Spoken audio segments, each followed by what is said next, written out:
I think Brendan and James gave us some comfort that we're working on the right solutions. The strategy is mapped out, work to do perhaps yet on influencing and communications, but on any objective test, from me, what I took out of their presentation was that we're well placed. Third country measures, of course, are key and should break cover soon, but there is opportunity to be captured here. John, I felt, gave us a strong sense of regulatory commitment, for which we're very appreciative.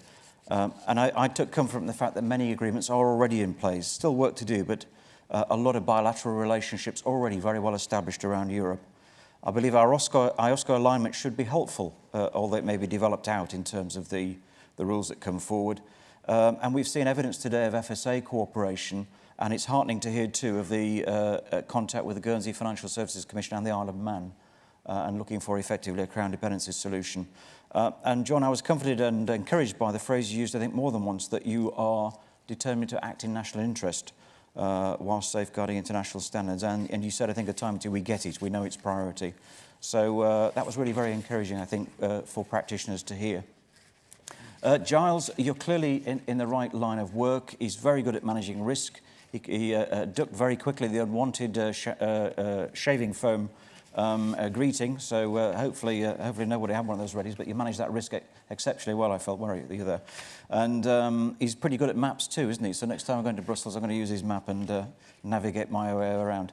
But clearly somebody who's been engaged with the AIFMD from inception, hugely knowledgeable, and I found your messages both at general overview level, but in detail as well, very helpful. General overview, I think the strongest message was constructive engagement, offer solutions. If you're going to engage in this, do it in an appropriate way that's actually going to deliver a result for you. For those who are going to look at the detail of the implementing measures, I thought he drew out some very good points. Design and application of the cooperation agreements is key. Of course, the third country measures will be. The depository rules being crucial for passporting aspirations, I thought was a key point, to be looking at those early, even though there's some way off in terms of application for our particular world. Separation of risk management functions could be quite challenging for small firms. And that needs a serious look. Operating requirements shaping around the lines of UCITS MiFID. We need to get more familiar with that world, with the alignment.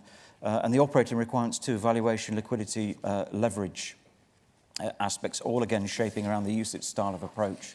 And leverage potentially being particularly challenging on disclosure, bearing in mind certain models, particularly private equity. In terms of third countries, which is the big one that matters to us, consultation will focus on principles, cooperation, supervision and enforcement, and the open hearing coming up could be a great opportunity for our regulator or regulators to be influencing and at the table, as it were. And the cliff edge moment, I thought, was quite a strong point.